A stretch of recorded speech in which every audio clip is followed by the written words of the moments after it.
Support for this show, Politics Done Right, comes from politicsdoneright.com, publishers of How to Make America Utopia, Take Away the Economy from Those Who Rigged It, As I See It, Class Warfare, The Only Resort to Right-Wing Doom, It's Worth It, How to Talk to Your Right-Wing Relatives, Friends, and Neighbors, and other books written by Egberto Willies. Welcome to Politics Done Right. My name is Egberto Willies, your host. Good morning, Houston. Good morning, Harris County. Good morning to the great state of Texas, and good morning to Northeast Texas, Southeast Texas, Northwest Louisiana, Southwest Louisiana, and to every nook and cranny receiving the signals from our 100,000 watt transmitter that all of you that are listening to us right now are part of the supporters of. Anyway, folks, we're going to have a great show for you today. But before, I must, of course, welcome the world who are receiving our signals via the magic of the internet, formerly known as the ARPANET, created by we the people, you the listener, you the taxpayer, you the ones with intellect, the ones who actually created it all. Folks, we're going to have a great show for you today, but before we get started, we migrate to the studio where our geniuses, Howard Reynolds and Jackman Bibba, resides. Oh, just a couple of guys who have successfully avoided work for a long time. Get it started here. Let's go to brother Jack Van Bibber for the treat of the day. Good morning, Egberto. How are you? I am doing fine, my brother. All right. Well, I didn't get your post, so I wrote it on war, my favorite subject I hate. It's the economy, stupid. Yes, war is good business. War in Ukraine against Russia. War in Gaza expanding to Lebanon and Iran. Prospects of war in Korea are looking pretty good, and provocative rhetoric against China. Yes, war is very profitable. It stimulates the economy. Those billion-dollar aid packages, the money stays here in the pockets of the defense contractors and arms dealers, and the bombs, they're dropped on the innocent.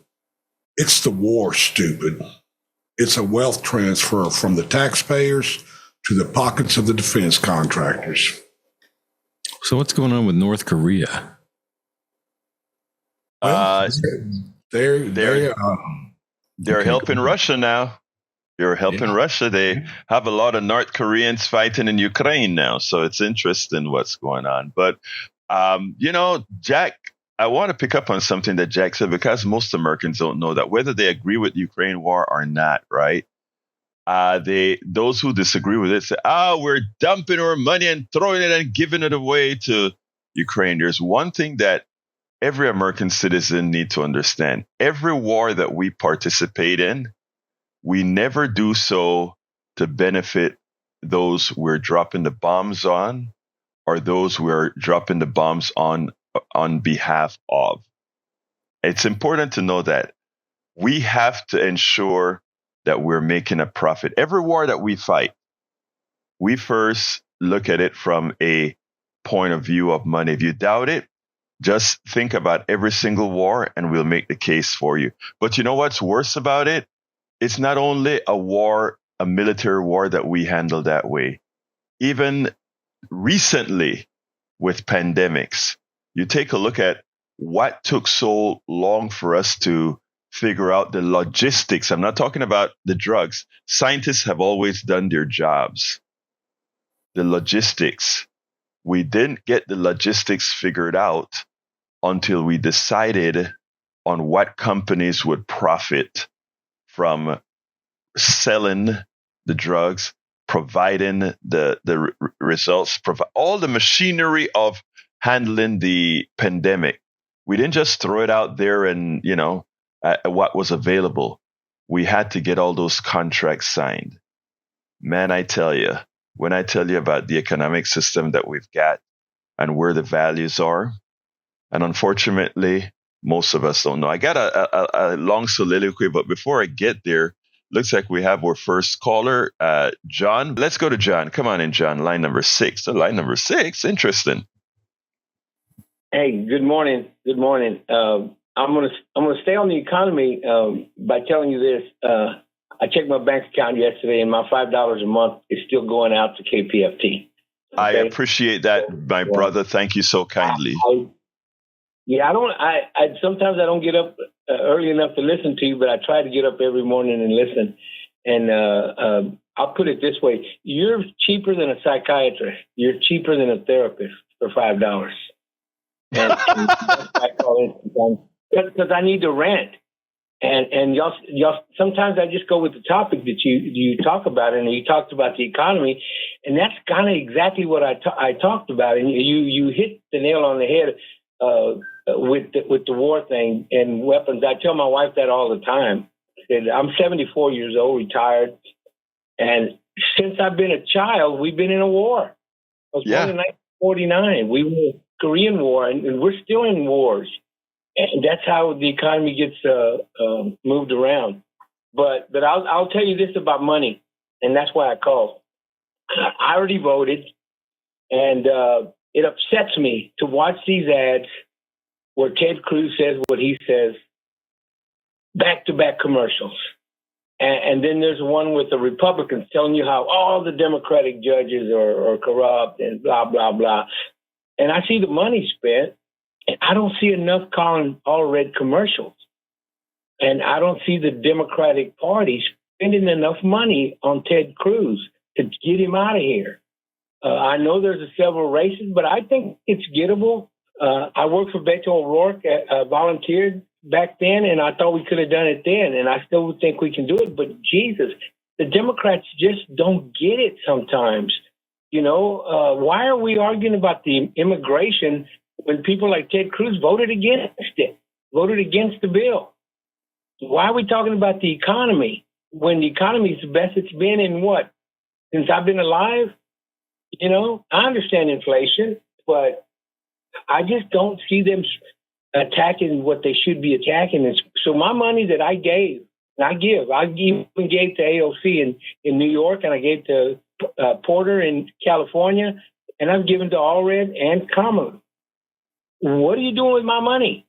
But get some more ads. Let's see them, because what Ted Cruz shows you is just a lie. You know, John, let me address that. I want to address that first of all, because you're so right. Okay, we give a lot of, when you get all those Act Blue and so forth that your mailbox is flooded with, you give a lot of money to these different campaigns. And Mike, and I'm glad people donate to these campaigns, and they should donate a percentage of their money to the campaign. But you do not know how upsetting it is to those of us like you as well, who you could probably write a commercial, write an ad for the good guys much better than you're seeing right now. And let me explain what I mean by that, because I had to send an email last night to Alex Wagner, who did a piece on MSNBC last night about black men who are supporting Trump and why they're supporting Trump. And I tell you what is upsetting to me, right? I listened to everything those misinformed black men and black women were saying with Alex Wagner. And what Alex Wagner did was, first of all, let me be clear.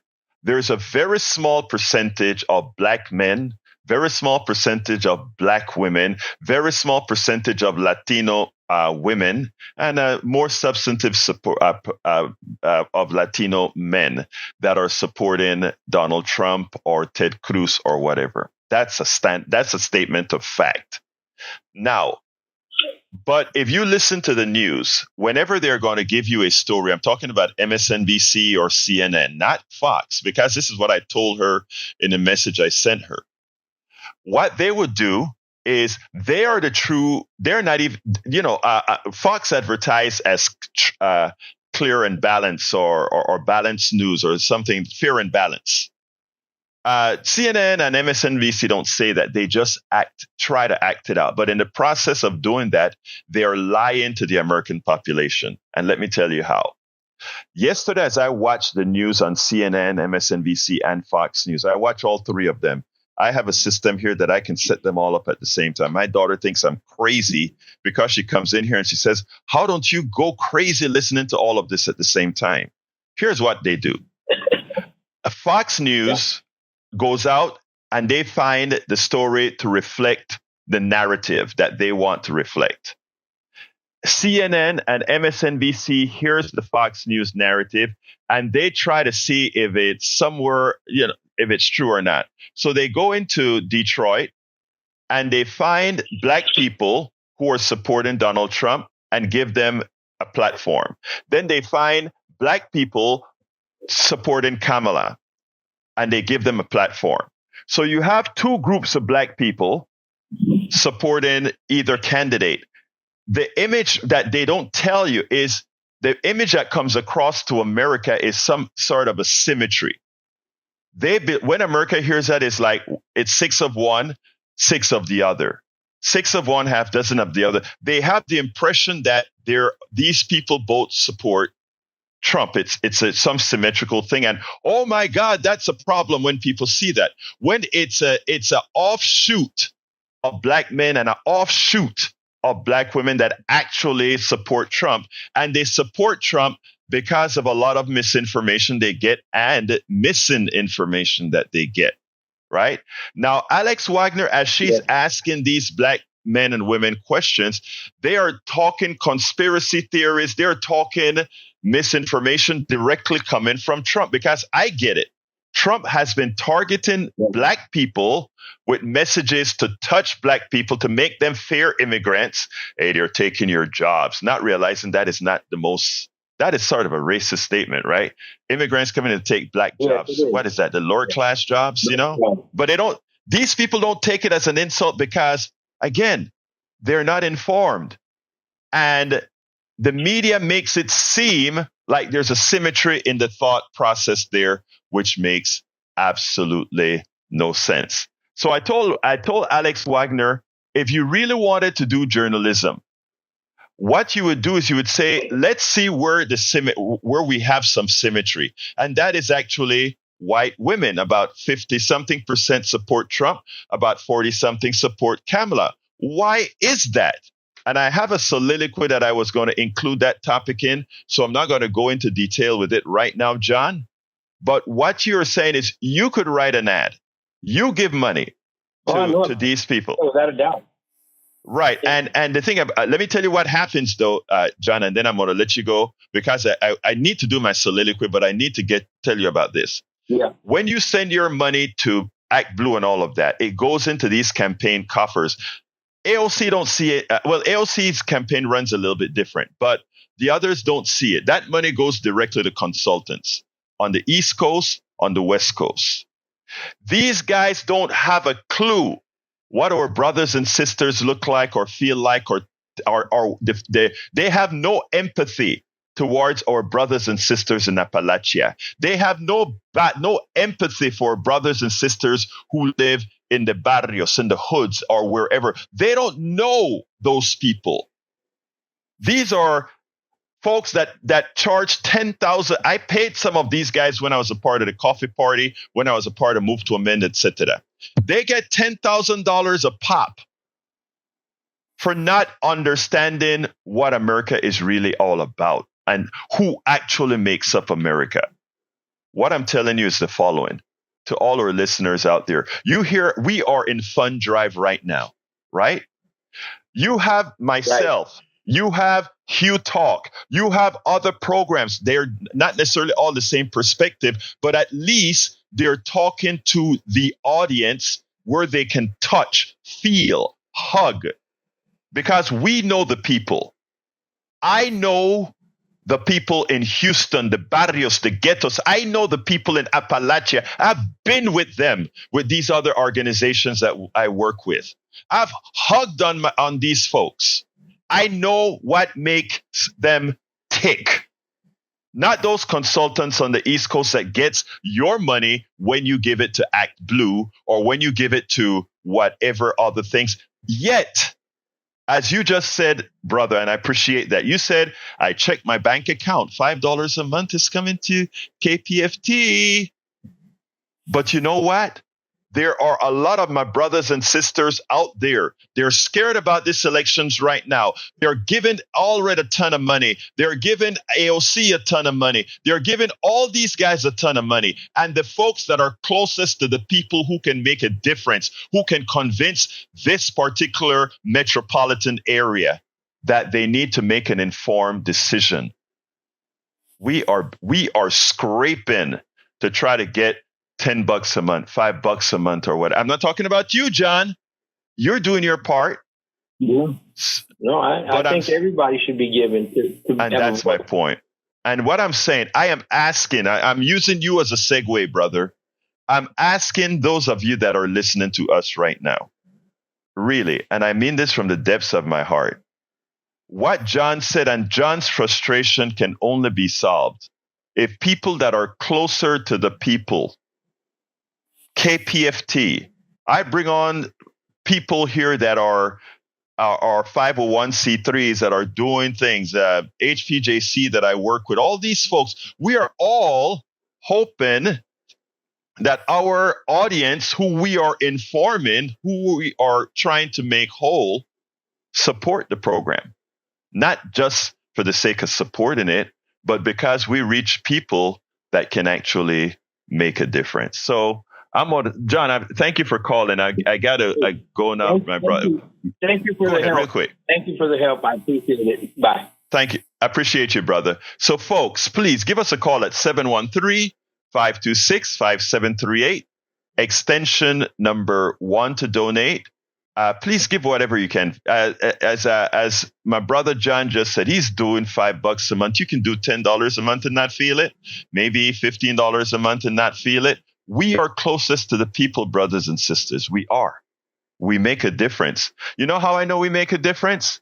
The emails tell me. I've been doing a series every day on Medicare Advantage.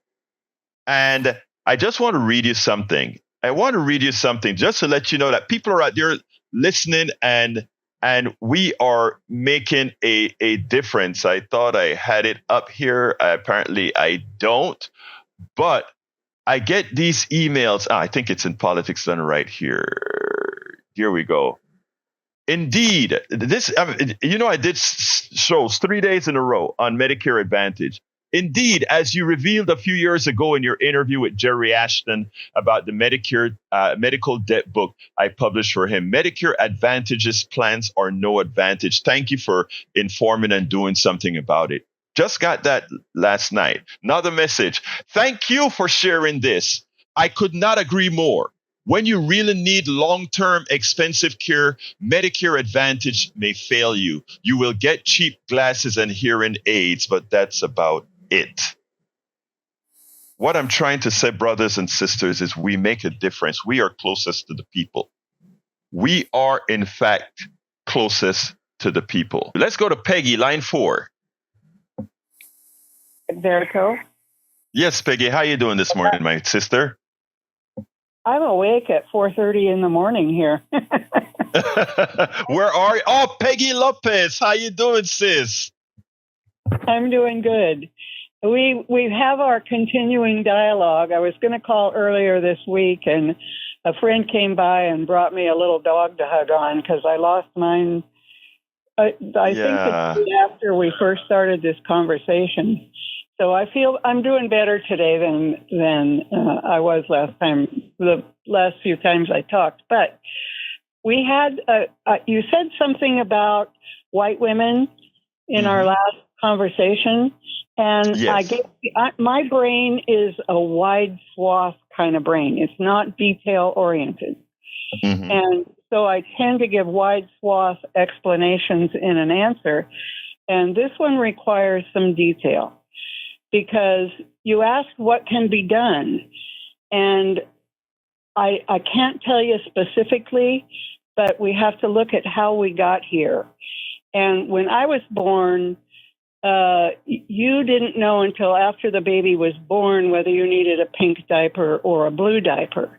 Today I understand they have some kind of gender exposure parties where people have been killed trying to tell you whether they're having a boy or a girl. It's bizarre in my mind. But and what happens in that instant when people know the difference, whether it's going to be a girl or boy, is the grooming begins.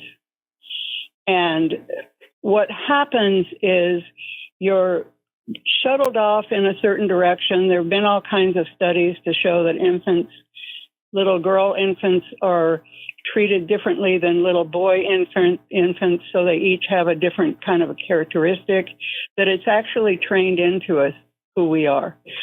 And what what they're doing to us was, I don't think really people really see it this way. What they're doing is they're grooming us into the ultimate worldwide Hulk, the patriarchy. And it invades every area of our life. And the most indoctrinated, those who come out the most perfect conditioned patriarchal people, are in the white hue of humanity around the world.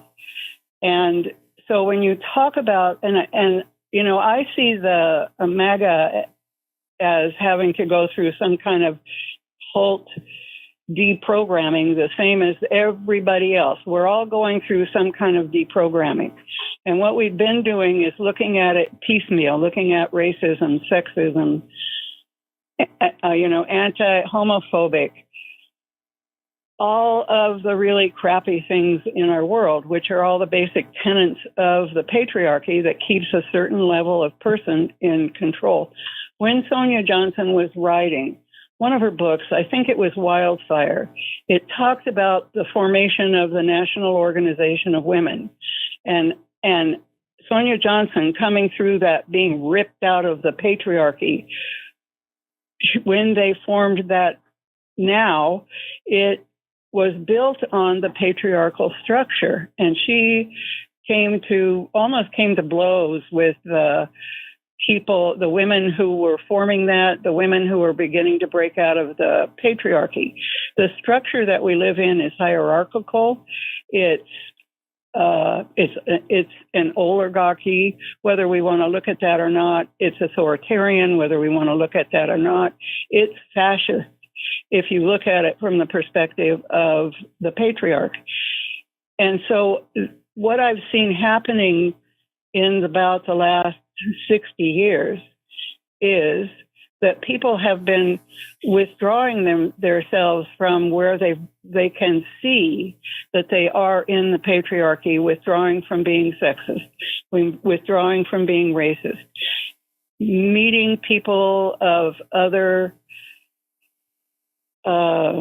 backgrounds, other belief systems, other ways of being, just coming to terms with the idea that the other is the same as me. And so that's been weakening the patriarchy to where we see what we see today with MAGA and the hold that it has on, granted, there are people of other hues in there, other national backgrounds, but mostly it's white.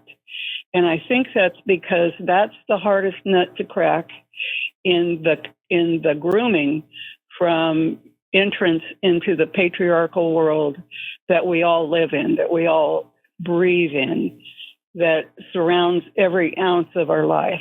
And I am going to say thank you, Professor, because it is, that is an analysis I got on our 3:00 show a few days ago. I turned your analysis into a blog piece, and you expanded on some of it here that I'm going to reintegrate into the piece that I did. But what I think it's important, and one of the reasons that I started out this morning when John called, and I specifically talked about the black men that were sort of made into growing support for Trump, and then using some of what you just said as far as cracking the nut. And where, let's say, white women are in this part, I think it's a you talk about seeing the big picture and then going to granularity. What I see now, and as far as, let's say, even with white women, white men, is to point out that after we understand that a lot of this is in the design, the way to break the design is exactly sort of doing what you're doing and letting folks understand what the program is that they have been receiving, and that program, in as much as they're receiving it, isn't for them. It isn't for my white brothers and sisters at all, as it isn't for my black brothers and sisters, my Asian brothers and sisters, my Appalachian brothers and sisters. What it really is for the control of the leaders of that patriarchy. And that isn't democracy. But sister, look, I have a full line of calls here. Let's continue this talk. If you're still, thanks for getting up at 4 a.m. in California. But I mean, if you're still up at 3:00, we'll talk at 3. Okay. Okay. Remember, I'm old. That's okay. All right. You have a young mind. Thank you, Peggy. All right, let's go to Spike. Come on in, Spike. Yeah, how you doing, man? I'm doing fine, sir. That woman said it to the T. Yes. I mean, it couldn't have been said no better.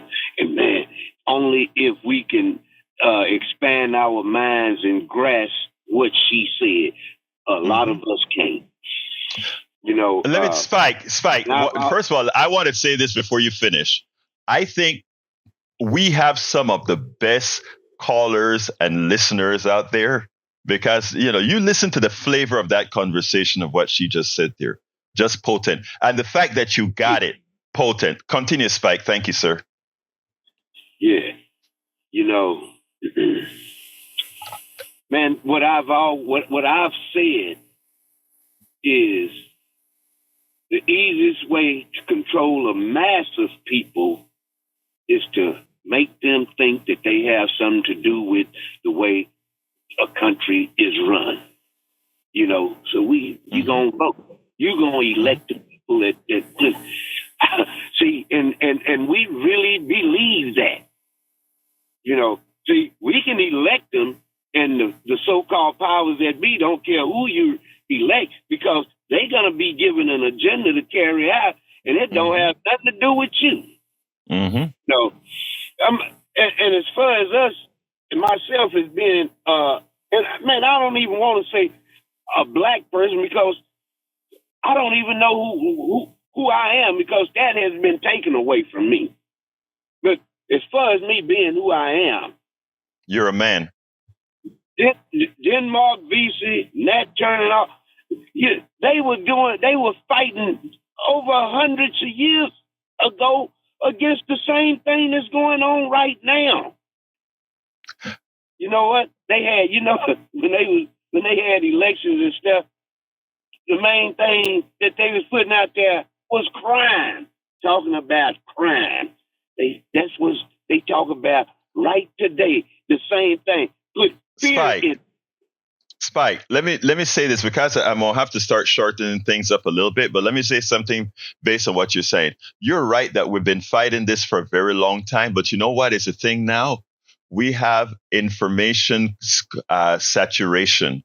And what that means is that we have to, whereas in the past, information took a long time to move around, where we could get educated at the same time, where we could not get educated at the same time, we now have information saturation. And it's those who know how to use it to actually get the job done that will get it done. Hey, but brother, thanks for calling. I really have to go. I need to do a little bit of pitching here. Then I continue with the callers. Okay, brother?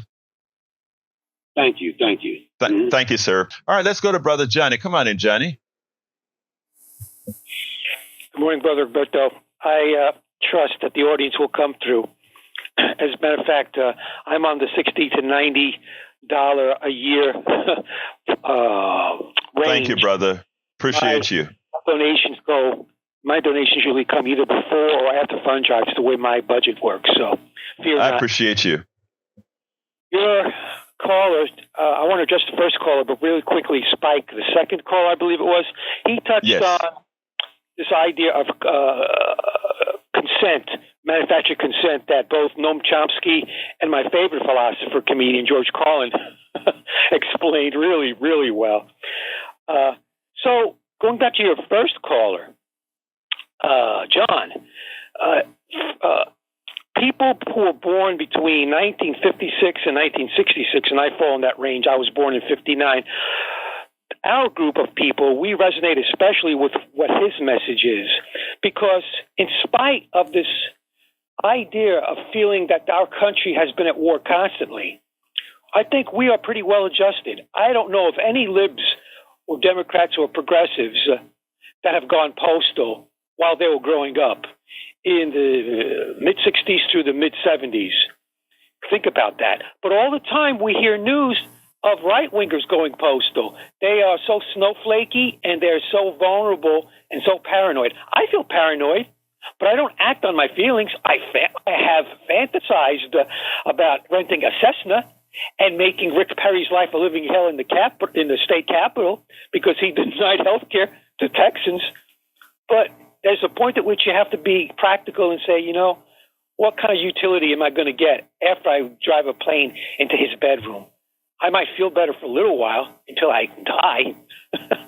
But it's the other side that we really have to figure out how to reach. And I have yet to figure that out, other than maybe supporting this radio station and other media, and hope that at some point, before it's too late, our fellow time travelers on the other side of the aisle, like Brian, will finally say, hey, I am tired of being contentious with Egberto. I'm going to help you guys. I'm going to criticize my people for once instead of defending people like Donald Trump, who's a lifelong con man and career criminal. I think that when Brian is lying in bed at night, waiting to fall asleep, I think he knows exactly who Donald Trump is. And that's all I have to say. Johnny, what is interesting is I want to add a corollary to that. And I'm going to use our good friend Brian as an example, right?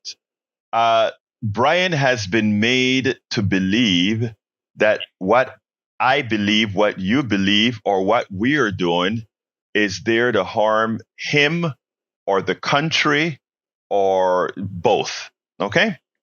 And that is how effective the people that he currently trusts are in doing that. That is one of the reasons I say Brian and all the other right-wingers that call us will never be my enemy, no matter how much they try. They will never be my enemy because I am looking at the big picture. And any day I make Brian my enemy, I would have allowed the plutocracy, the oligarchy, the patriarchy that Peggy Lopez speaks about.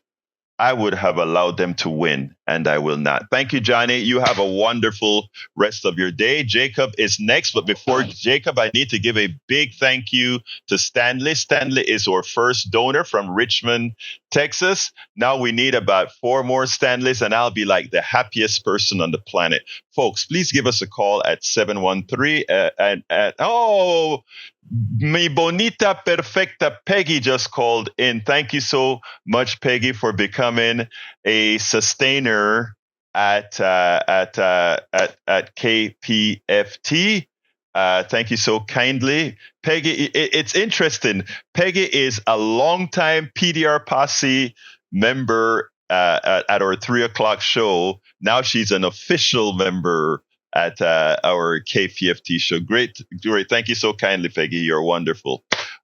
Anyway, let's go to Brother Jacob. Come on in, Jacob. What's up, Apostle? Hey, man. Well, hey, my brother. I love the way you always start, Que Paso, with that voice, Que Paso. Man, I'm going to call you my Latin brother. Talk to me. I'm just going on. Hey, look, check it out, but when you say black man, and all due respect to you, but you can't. When they really say it, they mean us, like the descendants of the enslaved in America. That's what they really mean.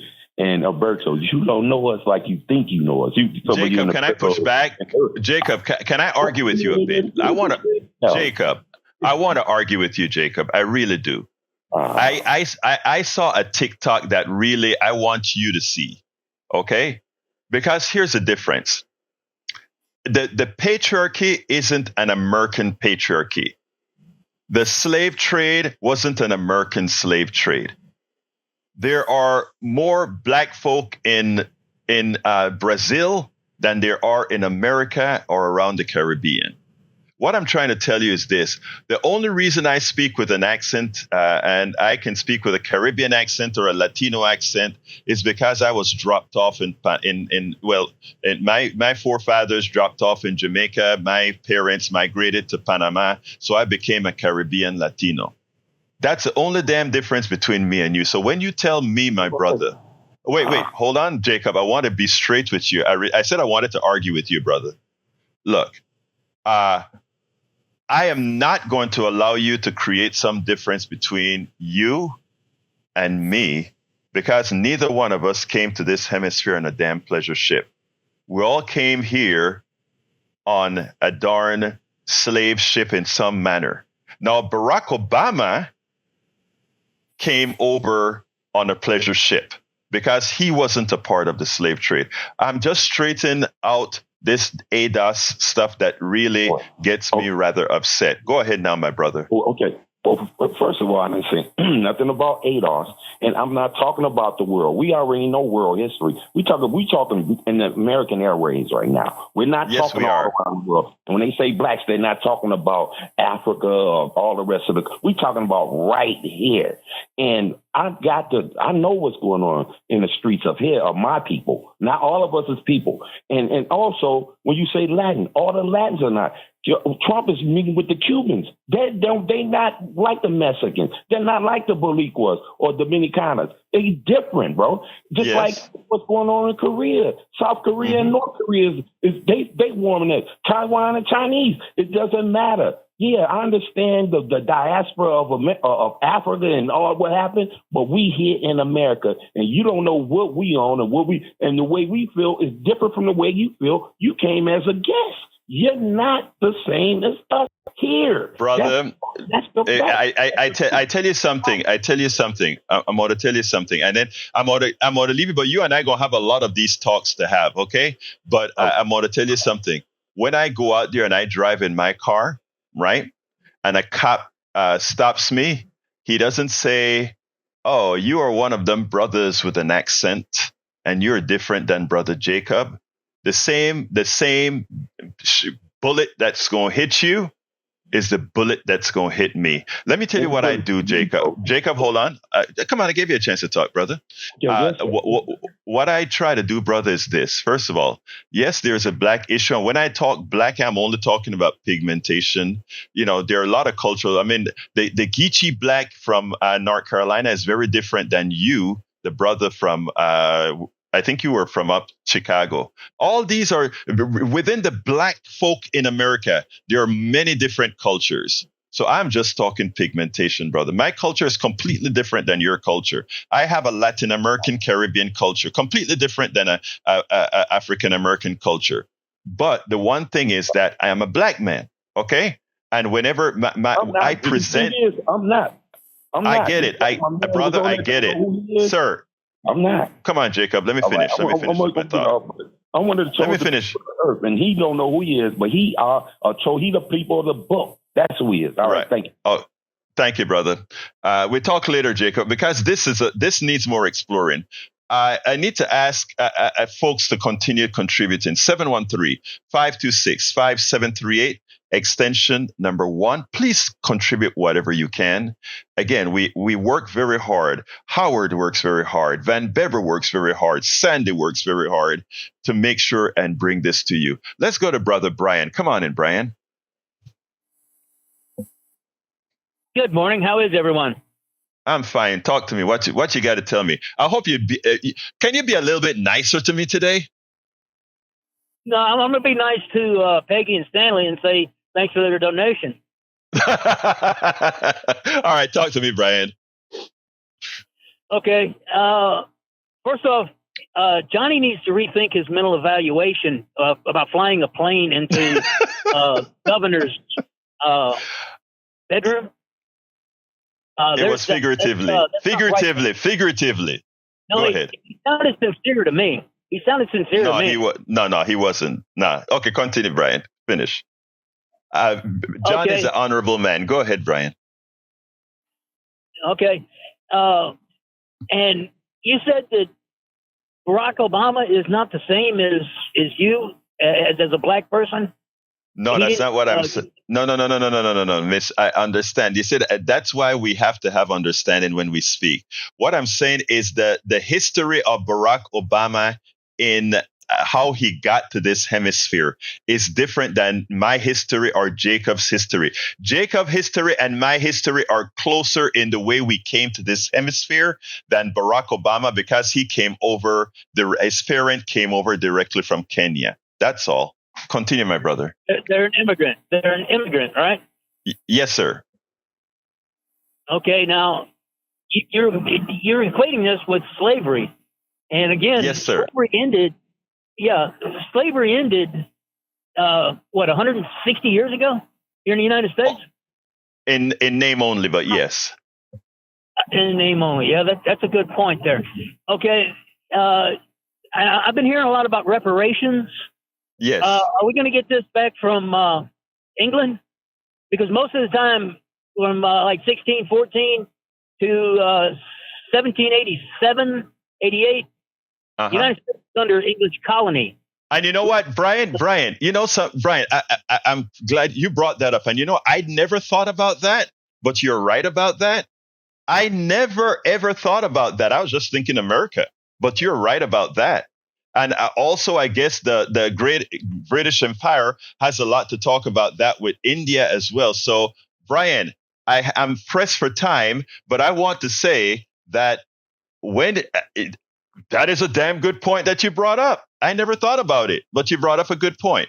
Let's talk about this later on. I need to get some more callers in, brother. Okay? All right. Thanks, everybody that volunteers. Thanks for the support. Bye. Thank you, brother. Peace. I want to give a big thank you to Renee. Thank you so kindly for your kind contribution. We need more, folks. We need more. Give me a call.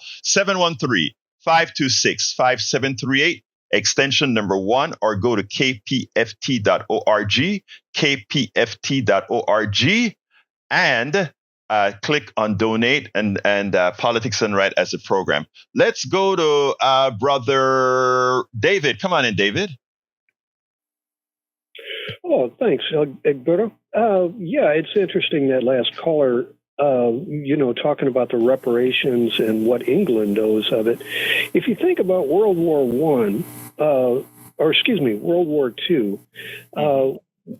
War I was caused by the Kaiser, the monarchy, and because he lost, he was forced to step down. And the people finally were able to get rid of that king. And the trickery, though, of the monarchy, the reparations of World War I were forced on the people of the brand new republic. So the people of Germany had to pay off the debt that the Kaiser, the king of Germany, had dreamed up and caused. And World War II came about because of that trickery. And so the future damages, whether it's today, I was spurred to call when I heard your professor talking about the patriarchy. Patriarchy, you're right. In some ways, I agree with her, but in some ways, I see it as a divide and conquer scheme of just people who have they're able to pay PR people to dream up wars and to point fingers at other people. Looking at Texas, it's easy to look at patriarchy when you take all the women of Texas and you pit them against the men who don't protect them. If women make up something like 52% of the population and they're being dragged down by a couple of jerks at the top who say that the women don't have the ability to handle their own medical decisions, it's easy to look at things as a patriarchal issue.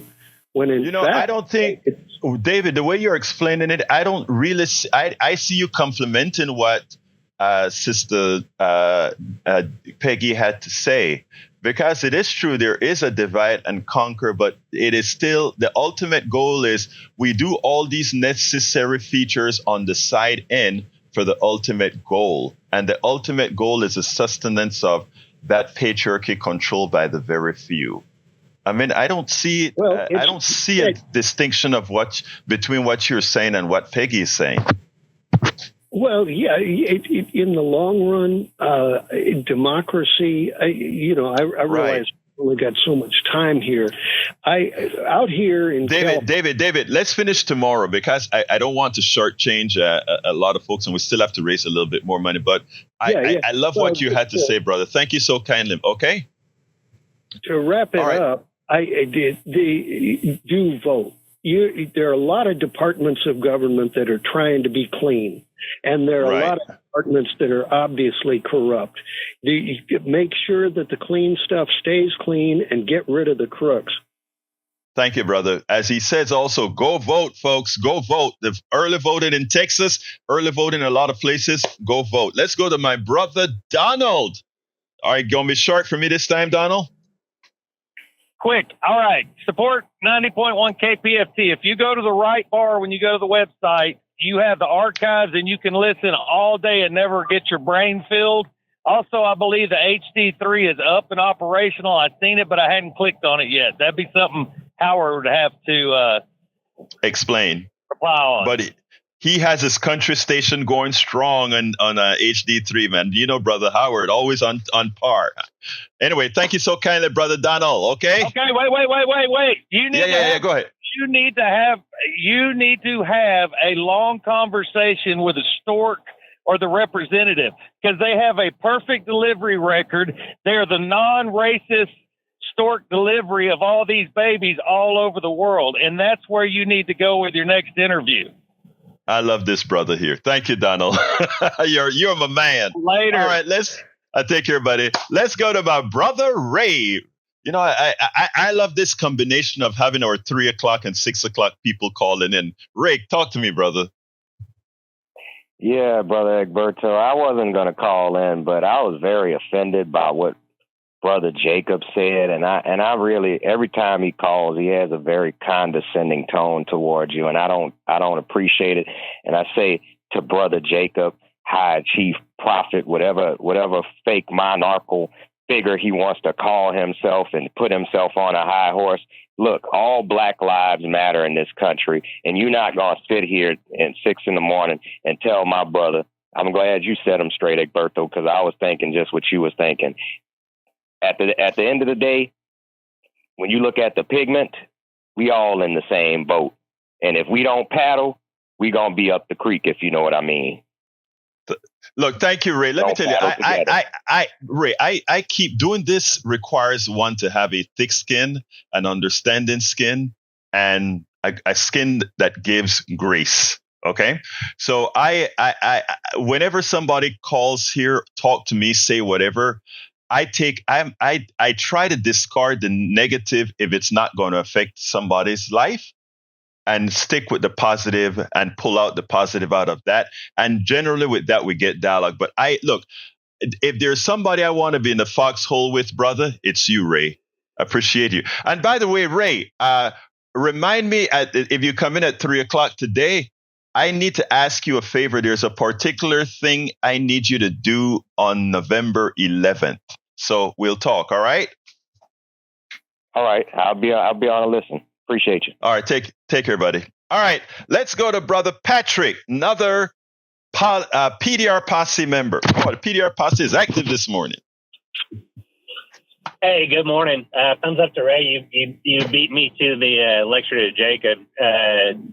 Jacob, when you're voluntarily putting yourself in a category and then putting everybody else around you in a category, you're dividing yourself up. You're doing the job of the master of the plantation. I think that you should rethink that. And then now in response to, I'm going fast as I can, in response to yesterday's call from Brian, immigrants are not coming here for capitalism. Immigrants are coming here because of capitalism. Capitalism pushed into Mexico, Central and South America. They raped the land. They took over the family farms. They crashed the economy.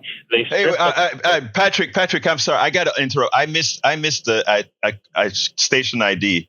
This is KPFT 90.1 FM. All right, continue, please, Patrick.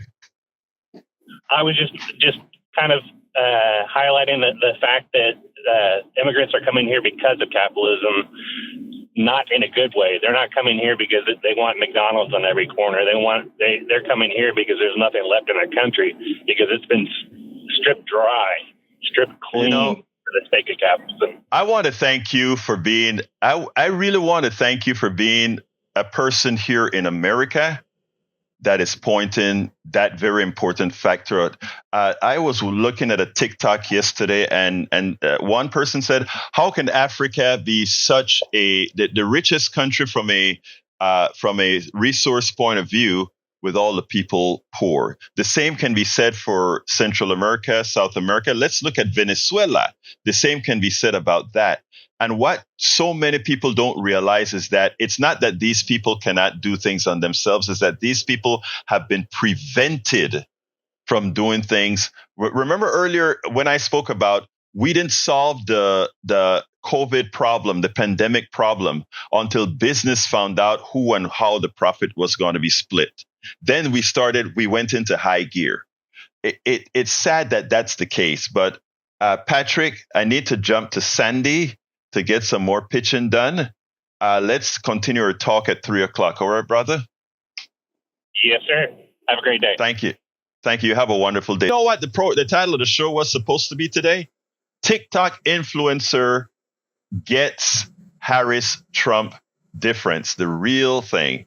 And I tell you something else, folks. This is interesting. The real Trump exposed was the other subject. You can actually find the entire show with the videos, etc., at politicsdoneright.com/newsletter. But I'm going to continue here trying to get more of you to call in. I had a long soliloquy to give today, but you know what is always better than my long soliloquies? Your calls and the subjects that you bring up. Because, like I say all of the times, the program is yours.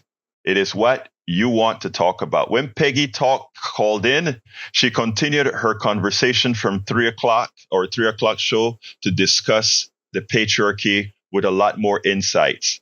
Likewise, when we have Ray or Patrick or Brian brought up a great thing today that I hadn't thought about when he was talking about reparations. When I'm talking about reparations in the United States, I've always been thinking about the United States only. And he brought the dates. And he said, what about England? And it's like, it's a whole big shebang that has to be worked on. So when you hear all those people in Congress talk about we need to study reparations, and then they get upset about, well, the Japanese internment, they handle their reparation. What about the black reparation? Well, we want to do it right. And the reparations, what would be reparations for other peoples that we have aggrieved, have different modalities than it would be for let's say the Japanese, which occurred in a select 4 or 5 year period or whatever amount of time that was.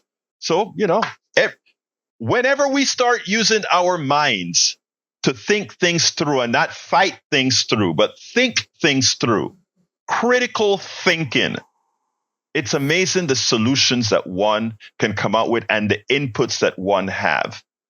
713-526-5738, extension number 1. I'll be remiss if I don't talk about my brother, Johnny, and Spike, and all of those who had a whole lot of great conversations today.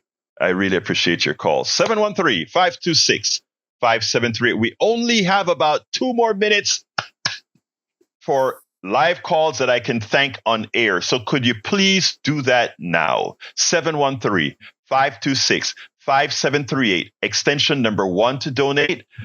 Alternatively, go to kpft.org, kpft.org, hit that donate button, then go ahead and select Politics Done Right as the program you're choosing. I'm going to throw it to Sandy, then to the studio. Let's close this baby out. Thank you, Egberto, for another great show this morning. Thanks, everybody, for calling in. Just a reminder that we survive on your donations, not on commercials, because we don't have any, not on underwriting, although it's contributing, a little less than 2% of our total budgetary needs.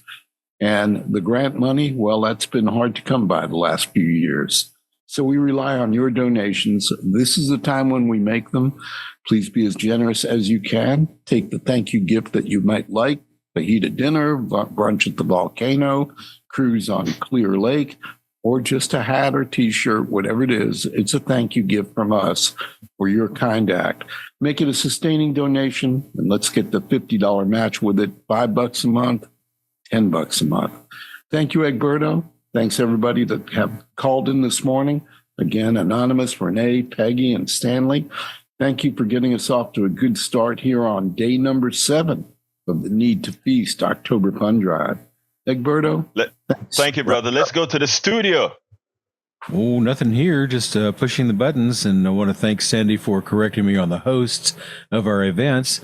R&R, the Blues Cruise, and Clint Broussard with the KPFT Brunch Under the Volcano. So there we go. Hey, brother, Donald wanted to know about that HD3. So tell us a little quick stuff about HD3. It's a classic country station, 24 hours a day, 7 days a week. No commercials. All the good stuff that you grew up with. Some of the modern stuff too. It's a good station. You might want to check it out. FM only. FM only. That's right. You can only pick it up with an HD radio right now. We're not streaming it. We're just getting ready to. We're not sure when, but it's on air only. So if you've got an HD radio in your car or your house, tune on over to HD3 at KPFT. Brother Jack. Well, the polls are open. Let's get out there and vote these Grinches out.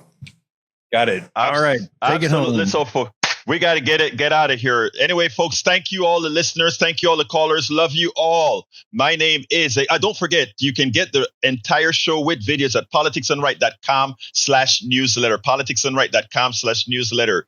Love you all. My name is Egberto Willies. This is Politics and Right. And you know how I end this baby. I am what? Out. Support for this show, Politics and Right, comes from politicsandright.com, publishers of How to Make America Utopia, Take Away the Economy from Those Who Rigged It. As I See It, Class Warfare, The Only Resort to Right-Wing Doom. It's Worth It, How to Talk to Your Right-Wing Relatives, Friends, and Neighbors, and other books written by Egberto Willies.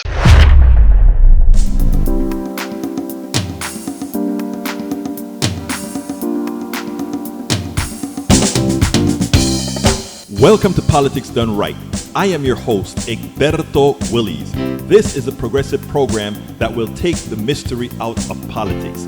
This is the program that will encourage you to make sure government becomes we